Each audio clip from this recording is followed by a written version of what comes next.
Sharon Swart. We are at the Cannes Film Festival with Hub Culture on the Future Films boat. Sarah Curtis, producer of Mansfield Park, and Mrs. Brown is with us today.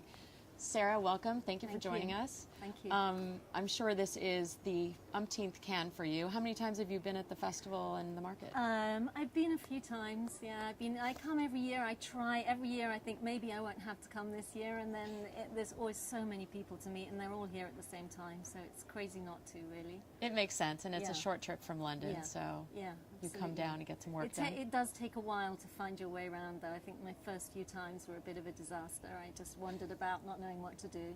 But now I'm a little bit more. You're a pro. Yeah.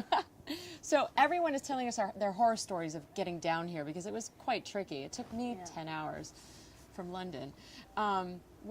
Did you have a horrible time getting in here, or was it well, actually, for the first breezy? time this year, I discovered a new trick, which I'm going to pass on to everybody I meet, which is I flew somewhere else altogether different and then took a train, and actually that was so much better. Oh, nice. Because, you know, the problems caused by everybody descending on Cannes at the same moment. So where did you fly to? I flew into Marseille, and then I took a wonderful train all the way along the coast with beautiful views of the sea and time to think about what I was going to do when I got here, and so that was very nice. And you have a new project here called Hysteria that you are shopping around, from what I understand. So tell me a little bit about your involvement in it. How was it your idea? It's a romantic comedy. Yeah.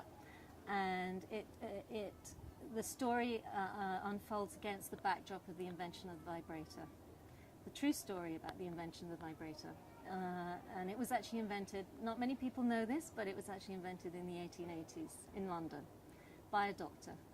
And interestingly, for what is actually feels like a very English project in terms of its sense of humor and obviously its setting and the origins of the story, it was written by and developed by American writers and a director.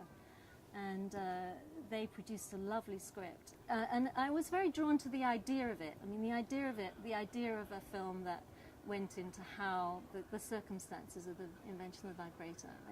It just instantly made me laugh.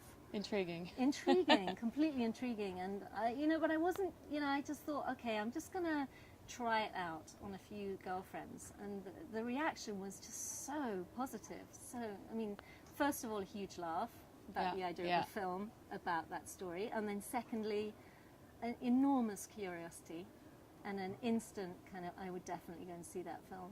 And it's so rare that you get that. It's so rare, first of all, that there's a film you can pitch in one line, where you just get the idea straight away. And it's so rare that you get that kind of response from people at that stage of the project's life. So I just thought, well, we should definitely go ahead. And you have a couple of cast members in place already. Yeah. Can you talk about that? Yeah, we have the fabulous Jonathan Pryce, who is well known for many, many things. He's a very established UK actor. He's playing the older doctor, who's in whose practice the vibrator is invented. And we have Rupert Everett, who's playing a sort of a maverick inventor who's involved in the development of the device. So yeah, we're absolutely thrilled to have them both.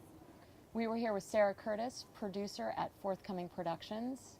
We are on the Future Films boat with Hub Culture in Cannes. I'm Sharon Swart.